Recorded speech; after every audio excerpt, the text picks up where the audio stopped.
usulan-usulan anggaran pendapatan belanja yang diusulkan eksekutif. Ini kan APBD Sumatera Utara itu bersama-sama nanti dibahas, kemudian ditetapkan bersama-sama. Nah itulah dari R APBD menjadi APBD.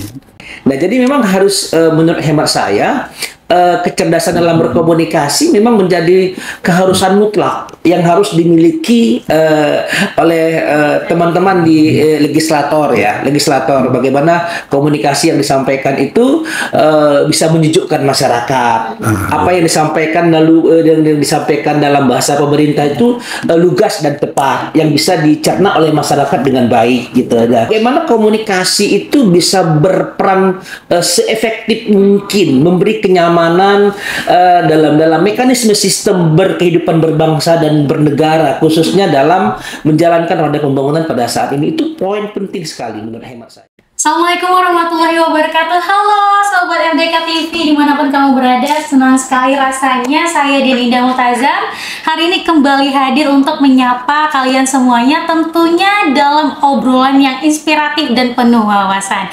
Nah teman-teman semuanya, hari ini di episode kali ini kita akan membahas sebuah tema yang sangat menarik tentunya dan juga sangat penting, namun sering sekali luput dari pandangan masyarakat juga. Nah, tema kita pada hari ini adalah peran dan fungsi DPRD sebagai jembatan komunikasi antar masyarakat dan pemerintah daerah. Menarik sekali bukan? Baik teman-teman, kenapa sih ini penting? Karena DPRD ini bukan hanya soal rapat dan regulasi aja ternyata, tapi juga tentang bagaimana aspirasi masyarakat bisa sampai ke meja kebijakan. Dan hari ini kita juga sudah kedatangan narasumber yang sangat luar biasa tentunya. Yang pertama ada, beliau adalah Wakil Ketua DPRD, sosok yang sudah sangat berpengalaman tentunya dalam memperjuangkan suara rakyat di parlemen daerah, yaitu ada Bapak Sutarto MSI. Assalamualaikum Bapak. Assalamualaikum warahmatullahi wabarakatuh ya. Untuk selamat pagi kepada FDK Sobat ya. Salam sehat-sehat semua ini ya. Mbak Indah ya. Ya Pak ya, kelihatan. Alhamdulillah. Ya, senang saya bisa masuk ke UIN ini ya. Iya. Saya macam pulang ke alma mater. Pulang alma mater ini. Ya baik teman-teman, itu tadi narasumber kita yang pertama, dan yang kedua datang dari dunia akademik. Jadi kita juga kedatangan Dekan Fakultas Dakwah dan Komunikasi, sekaligus guru besar dari Ilmu Komunikasi di Fakultas Ilmu Sosial, yang juga akan memberikan perspektif ilmiahnya dan kritis mengenai komunikasi publik serta peran strategis DPRD. Nah, langsung saja kita sapa narasumber kita pada hari ini. Assalamualaikum Bapak. Waalaikumsalam warahmatullahi wabarakatuh. Alhamdulillah sehat ya Pak ya. Alhamdulillah sehat Bu Indah. Terlihat dari wajahnya yang cerah-cerah ya hari ini. Jadi beliau adalah Profesor Dr. Hasan Sadzali MA. Nah teman-teman, itu tadi kedua narasumber kita pada pagi hari ini, yang mana kita akan membahas tentang bagaimana peran dan fungsi DPRD sebagai jembatan komunikasi antar masyarakat dan pemerintah daerah. Nah ini Pak, kita mau kenalan dulu lebih lanjut sebelum kita masuk ke dalam tema kita. Mungkin kesibukan dan kesehariannya apa ini Pak? Ya, terima kasih Mbak Indah ya. Mohon izin Pak Profesor. Ya. Ini saya apresiasi, terima kasih untuk undangannya ya ke FDK TV. Ini Pak Profesor Hasan Sadzali masih sangat muda, sangat muda, dan mudah-mudahan ini kan muda dapat profesor ini kan akan menginspirasi generasi muda Sumatera Utara. Amin. Supaya lebih aktif ya ke depan. Nah Mbak Indah, ini saya sebenarnya begini. Pertama saya merasa bahagia hari ini, saya ini alma mater saya ini. Yeah. Saya ngambil doktor di komunikasi Islam UIN Sumatera Utara. Pada saat itu saya masih sebagai dekan Visipol Dharma Agung. Ya, saya memang di dunia akademis ya, di Dharma Agung sebagai dosen. pernah menjabat sebagai wakil rektor 3 juga di Dharma Agung. Jadi sebenarnya Mbak Indah, keseharian saya sebelum saya terjun ke dunia politik itu lebih banyak di dunia akademis. Jadi sejak tahun 89 tamat, tahun 90 saya sudah sebagai dosen sampai hari ini. Jadi sampai hari saya masih dosen di S2 di FISIP Dharma Agung, dan juga setelah waktu itu dapat berkah ketika dapat doktor. Saya ngajar juga di S2-nya FISIP USU. Nah, jadi keseharian saya masih sampai hari ini masih ngajar ya. Sembari kita juga menjalankan amanah sebagai anggota DPRD Provinsi Sumatera Utara. Saya dapil dari Serdang dari fraksi PDI Perjuangan. Nah, alhamdulillah dapat amanah dari Ibu Ketua Umum Bu Megawati, saya sebagai sekretaris PDI Perjuangan Sumatera Utara. Nah, itu. Jadi kalau di sini belum ada jam ngajarnya ya Pak? Nah ini Pak Prof ini Pak Prof dekat ini. Tapi Pak kalau beri kesempatan Pak, kira-kira mau nggak Pak? Saya justru berbangga dan berbahagia bisa mengabdi untuk alma mater. Saya juga pernah dulu nguji kalau salah juga di dakwah ya Pak Prof ya.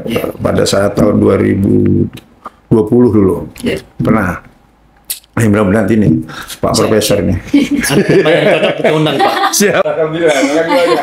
Oke, kalau tadi kita udah tahu nih keseharian dan juga sebelum menjadi anggota DPR, Bapak sebenarnya di dunia akademik ya Pak aktifnya. Betul, Mbak Indah, betul. Oke, kalau Bapak Profesor Dr. Hasan sendiri gimana nih Pak kesehariannya, atau ada kisah di balik sebelum menjadi dekan dan guru besar ini gimana Pak?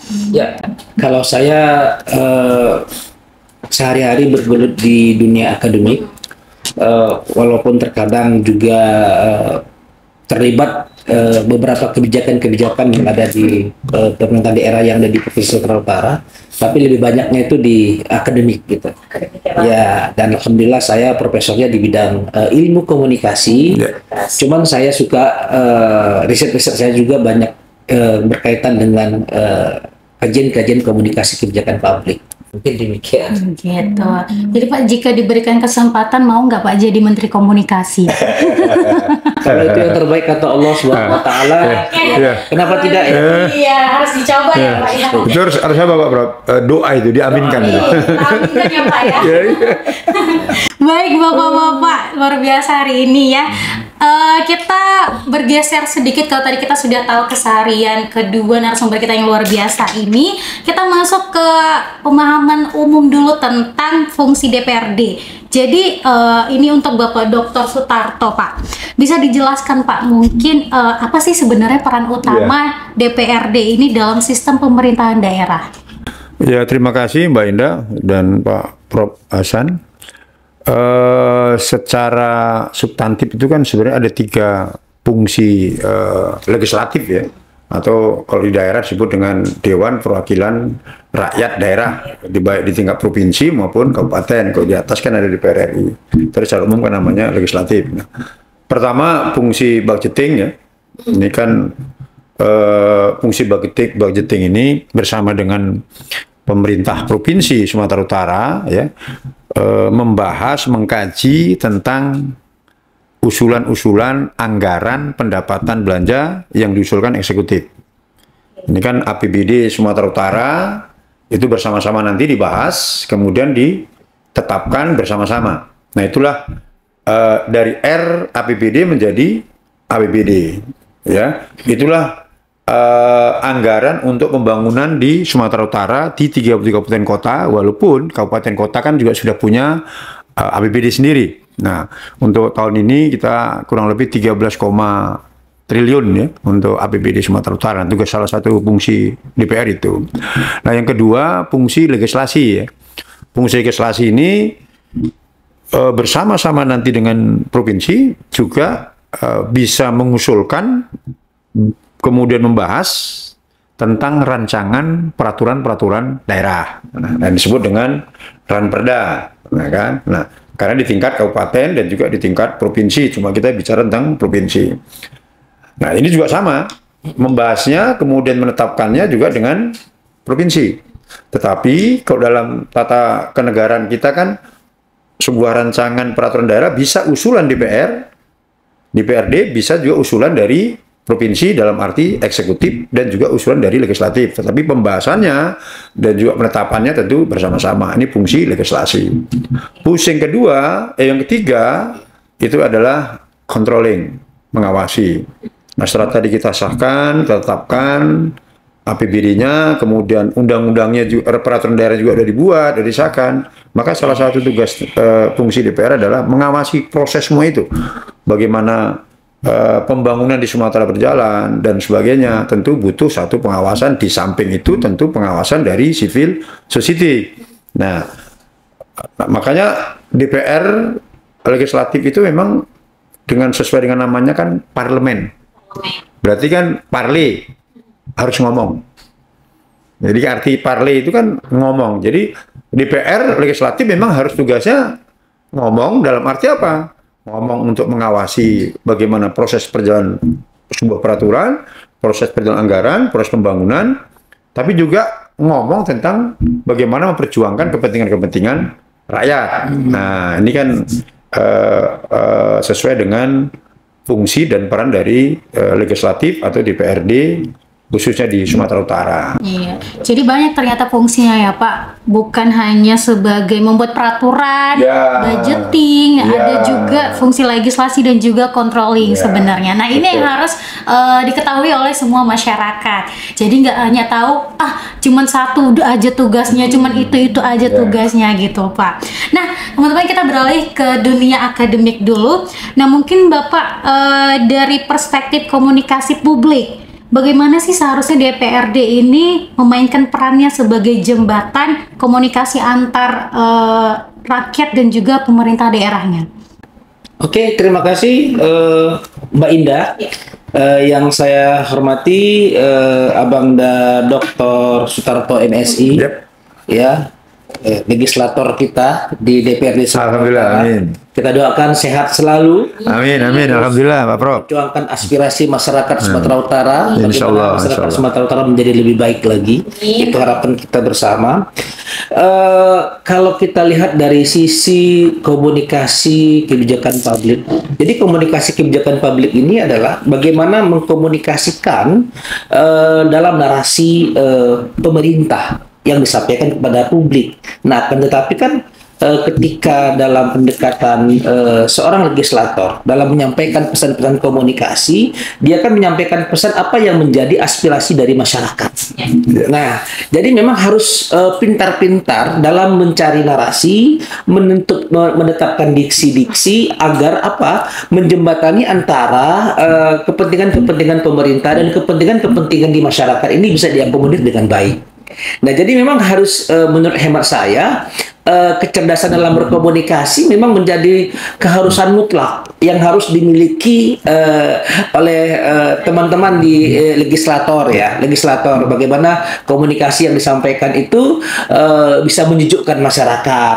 Apa yang disampaikan lalu yang disampaikan dalam bahasa pemerintah itu lugas dan tepat yang bisa dicerna oleh masyarakat dengan baik gitu. Nah, jadi menurut hemat saya memang itu yang harus disampaikan, karena dengan 3 fungsi yang disampaikan oleh narasumber sebelumnya tadi tentang fungsi budgeting, fungsi legislasi, fungsi controlling dalam membuat aspek-aspek yang berkaitan dengan ranperda, ini menurut hemat saya bukan hal yang gampang sebenarnya gitu. Jadi kepiawaian dalam berkomunikasi, dalam mencari diksi-diksi yang bisa menyejukkan suasana ya, mengkondusifkan suasana, ini menjadi PR yang harus diperhatikan dalam menyampaikan pesan-pesan pembangunan, baik itu dalam bahasa pemerintah maupun dalam bahasa masyarakat. Nah, jadi menurut Bapak sendiri, apakah ini udah berjalan efektif? Terus menurut Bapak tantangan utamanya sebenarnya apa sih? Selain komunikasi tadi. Ya, sebenarnya tantangan utama mungkin menurut hemat saya dari kalau kita lihat dalam suasana dalam kehidupan berbangsa dan bernegara pada saat ini, salah satu yang dituntut yaitu adalah kecerdasan emosional. Bagaimana cara kita memaintain ya, walaupun terkadang ada sesuatu yang tidak sesuai dengan pikiran kita, tidak sesuai dengan ideologi kita misalnya, tidak sesuai dengan sudut pandang kita, tapi ketika kita menyampaikan menyampaikan ketidaksesuaian itu, tetapi bukan langsung menjas, menghujat, membuat kekisruhan. Jadi menurut saya sebenarnya bagaimana komunikasi itu bisa berperan seefektif mungkin, memberi kenyamanan dalam mekanisme sistem berkehidupan berbangsa dan bernegara, khususnya dalam menjalankan roda pembangunan pada saat ini. Itu poin penting sekali menurut hemat saya. Baik, luar biasa. Nah, masih berjalan dengan statement dari Bapak Profesor kita tadi, Pak. Mungkin ini pandangan dari Bapak sebagai Wakil Ketua DPRD ini kan.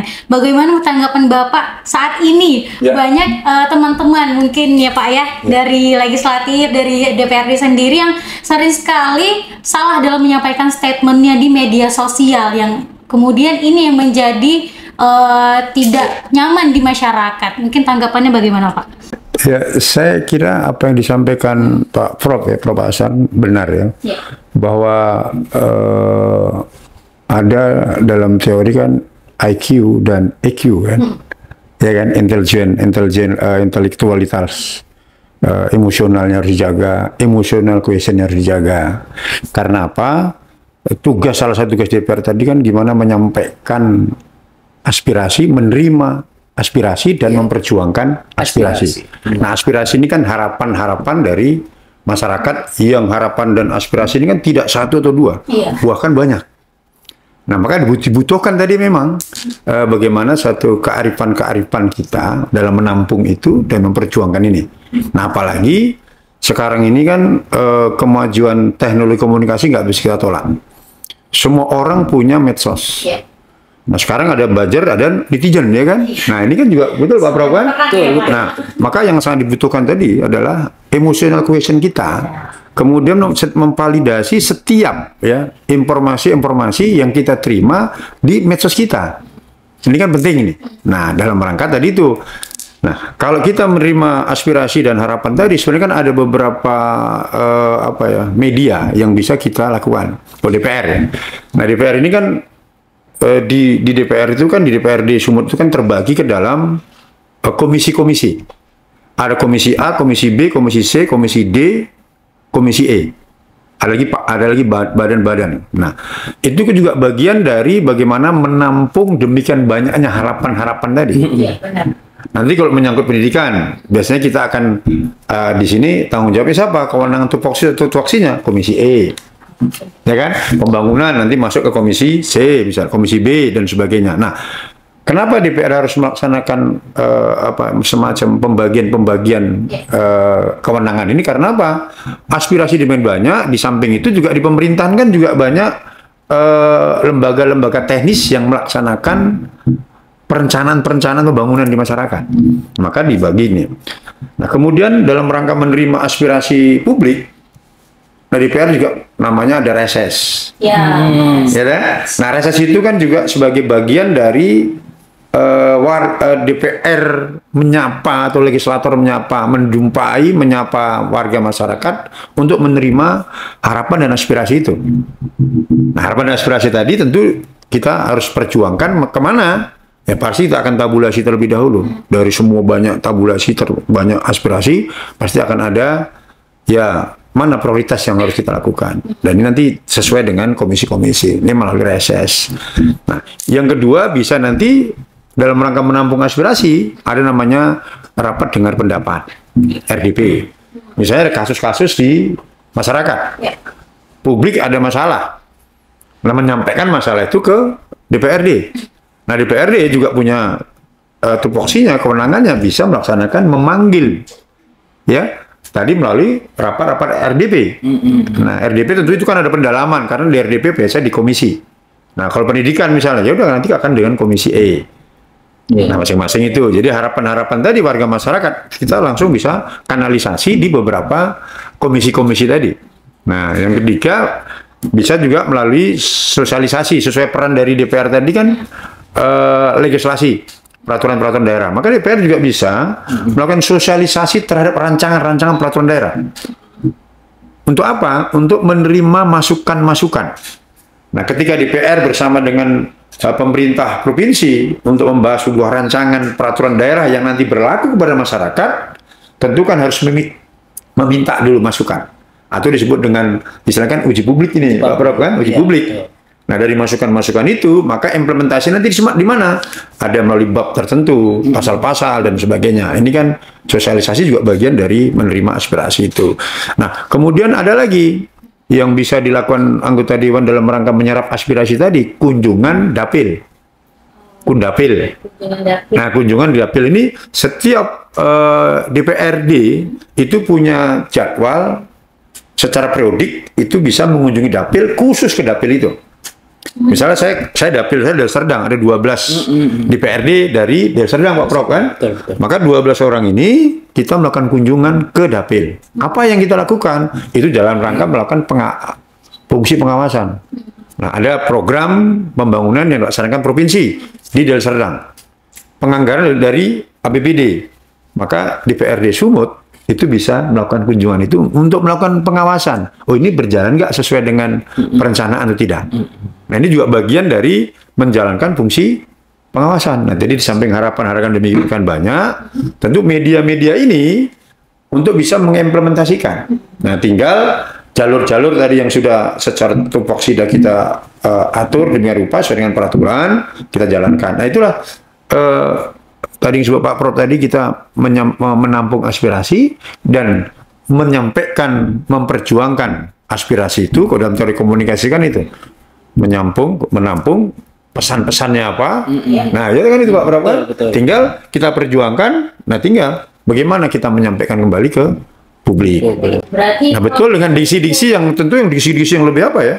Lebih ya, saya kira betul, saya sepakat dengan Pak Prof ya, gimana suasana bisa lebih kondusif, pembangunan bisa berjalan, dan yang menikmati kan juga masyarakat itu sendiri. Nah, itu Mbak Indah. Ya. Jadi bisa disimpulkan sebagai media dan perantara ini jadinya ya, Pak ya, antara masyarakat dan juga Betul, DPRD. betul. Nah, mungkin kalau kunjungan-kunjungan seperti itu Pak dilakukan berapa bulan sekali atau berapa minggu atau setahun? Nah, kalau ini begini Mbak Indah, kalau reses itu kan pakai periodisasi. Iya. Ya, itu 4 bulan sekali kita bisa lakukan reses. Ya, ini nanti reses terakhir ini di akhir tahun, ini bulan Oktober nanti Pak Prof. Nanti akan reses. Nah, itu akan mengunjungi, bernyapa warga masyarakat, tokoh-tokoh masyarakat menerima aspirasi. Itu tempatnya daerahnya berbeda-beda Pak. Nah, kalau namanya reses tentu harus ke daerah pemilihan kita. Oke. Jadi ini kan kita Sumatera Utara ada 100 anggota DPR yang dibagi dari 12 daerah pemilihan. Ada 3 kabupaten kota. Nah, jadi Sumatera Utara ini kan Dapil 1, Sumut 1, Medan A, itu ada 10 kecamatan, DPR-nya ada 8 misalnya. Jadi tentu dengan sendirinya dia harus reses menerima aspirasi itu. Ya. Nah, secara artinya sudah diatur sesuai dengan peraturan-peraturan yang berlaku. Sudah ada jadwal Pak. Betul, Ya, Pak, betul. ya. Baik, mungkin kita ke dunia akademis lagi, Pak. Sebenarnya apa peran akademisi dan mahasiswa ini dalam ikut serta mengawasi atau juga bahkan berkolaborasi nih dengan DPRD? Ya. Gitu, Pak. Saya rasa melalui 3 fungsi dari legislatif itu sendiri tadi, salah satunya adalah fungsi controlling mungkin. Di situ mahasiswa dan akademisi bisa berperan ya, bisa berkontribusi dalam memberikan masukan-masukan yang membangun kepada DPRD, konteksnya di Sumatera Utara misalnya seperti itu, dengan berbagai macam perspektif dan pendekatan. Nah, makanya yang saya sampaikan tadi itu bagaimana kontribusi yang kita lakukan itu adalah kontribusi konkret yang sifatnya positif gitu. Misalnya walaupun terkadang adik-adik mahasiswa ada yang melakukan aksi demonstrasi, tapi dan memang itu dibenarkan. Betul, nah, betul. cuman berdemonstrasi dengan baik dan benar sesuai dengan regulasi gitu. Karena ini kan salah satu aspek dalam menyampaikan aspirasi. Betul, betul. Cuman sampaikanlah dengan bahasa yang baik, dengan bahasa yang lembut ya, tidak menghujat, tidak menghakimi gitu ya. Nah, terkadang juga dalam pendekatan masa yang banyak, terkadang ini sering sekali kadang-kadang kita lupa ya, kita terlupakan gitu bagaimana cara menyampaikan dengan bahasa yang baik. Jadi menurut hemat saya tidak hanya adik-adik akademi, para akademisi juga memang harus seperti itu gitu. Dan saya yakin dan percaya teman-teman, bapak-bapak, ibu yang ada di legislatif, mereka pasti mendengar apa yang menjadi masukan-masukan dan keinginan aspirasi masyarakat yang diwakili oleh adik-adik mahasiswa maupun akademisi yang lainnya gitu. Nah, tadi agak terlupa, memang menurut hemat saya yang perlu sampaikan lagi, tidak hanya narasi komunikasi dalam bentuk verbal, tapi non verbal juga itu harus dijaga. Jangan melukai jangan melukai masyarakat, apalagi legislator ini adalah merupakan keterwakilan keterwakilan masyarakat, keterwakilan kelompok masyarakat, keterwakilan partai politik tertentu gitu. Nah, jadi kita sangat tidak menyetujui ya misalnya tindakan-tindakan yang seperti flexing dan lain sebagainya gitu. Apalagi masyarakat dalam keadaan yang saat ini tidak baik-baik saja gitu. Iya, tidak baik-baik saja. Menurut hemat saya ya berempatilah dengan masyarakat sebaik mungkin gitu, sebaik mungkin. Memang untuk menjadi legislator ini bukan hal yang gampang, karena ada dua mata kaki, dua sisi. Satu sisi harus bisa menyampaikan aspirasi masyarakat kepada pihak pemerintah, satu sisi bagaimana menyampaikan informasi-informasi yang ada dalam informasi yang diproduksi oleh pemerintah ini kepada masyarakat. Jadi mengelola sumber informasi ini yang saya sampaikan tadi itu tidak hanya menyampaikan dengan bahasa yang lugas dan tepat, tetapi juga dengan diksi narasi yang baik dan benar. Ini perlu digarisbawahi. Jadi communication to inform itu benar-benar, bukan communication not to inform. Banyak ngomong tapi not to inform, nggak ada informasi. Jadi yang kita butuhkan komunikasi to inform, bahwa dia betul-betul informasi bisa mencerdaskan masyarakat, bisa memberikan aspek perubahan dari yang tidak baik menjadi lebih baik. Menurut hemat saya seperti itu gitu. Nah, jadi sebenarnya fungsi yang disampaikan tadi terkait tentang fungsi legislatif yang ada 3 fungsi tadi itu menurut hemat saya bukan pekerjaan yang gampang. Jadi mari kita bantu ya, kita bantu kawan-kawan yang ada di legislatif agar bisa bekerja dengan baik ya. Kita juga bagaimana mendukung kawan-kawan bapak-bapak ibu yang ada di legislatif ini untuk bisa menjadi lebih baik lagi. Menjadi Indonesia emas ya Pak ya. Iya, jadi harapan kita bersama menghantarkan Indonesia ini menjadi masyarakat yang lebih baik lagi, khususnya Sumatera Utara ya, menjadi masyarakat yang lebih baik lagi. Seperti juga yang diajarkan Rasulullah ya Pak ya, menyampaikan informasi itu dengan kaulan baligo, kaulan sadida gitu. Jadi itu sebenarnya poinnya ya Pak ya. Jadi bisa kita simpulkan mahasiswa ini bisa menjadi agen penghubung ya Pak ya. Bahkan watchdog terhadap jalannya komunikasi publik yang sehat tadi. Nah, makanya juga adik-adik mahasiswa, baik itu mahasiswa maupun para dosen akademisi, mencari informasi itu ya banyak gitu, banyak perspektif, mencari informasi yang valid gitu ya, mencari informasi yang valid ketika ingin menyuarakan, ketika baik dalam pendekatan aksi demonstrasi dan sebagainya, informasi yang disampaikan itu betul-betul valid gitu. Jangan sepihak, jangan informasinya itu tidak check and recheck ya. Nah, jadi sehingga ketika tuntutan yang disampaikan itu ya betul-betul memang bisa mewakili aspirasi masyarakat secara umum. Iya, kalau bisa tambahin dulu ya Pak ya. Saya cuma bicara dalam perspektif akademisi ya. Normatif sekali, mohon maaf Mbak Indah. Baik, ini mungkin pertanyaannya untuk bapak-bapak yang tampan-tampan di sini. Ya, paling tampan kayaknya ya, karena saya cantik sendirian. Jadi menurut bapak-bapak ini apa sih yang perlu diperbaiki dalam sistem komunikasi antara masyarakat dan pemerintah daerah saat ini? Ya, Mbak Indah ya. Ini sebelum ke situ, saya tadi Pak Prof tadi ingatkan kepada kita bahwa DPRD Sumut, ya, legislatif atau legislator Sumatera Utara tentu mempunyai komitmen penuh ya, memberikan penghormatan penuh kepada seluruh warga masyarakat, elemen masyarakat yang menyampaikan harapan dan aspirasi. apakah itu teman-teman elemen dari buruh, dari petani, dari mahasiswa dan sebagainya, dan juga dari akademis, tentu itu kita hormati. Dan seperti beberapa waktu yang lalu kan banyak aspirasi itu, kita menghormatin itu. Tinggal tadi Pak Prof betul menyatakan, mari kita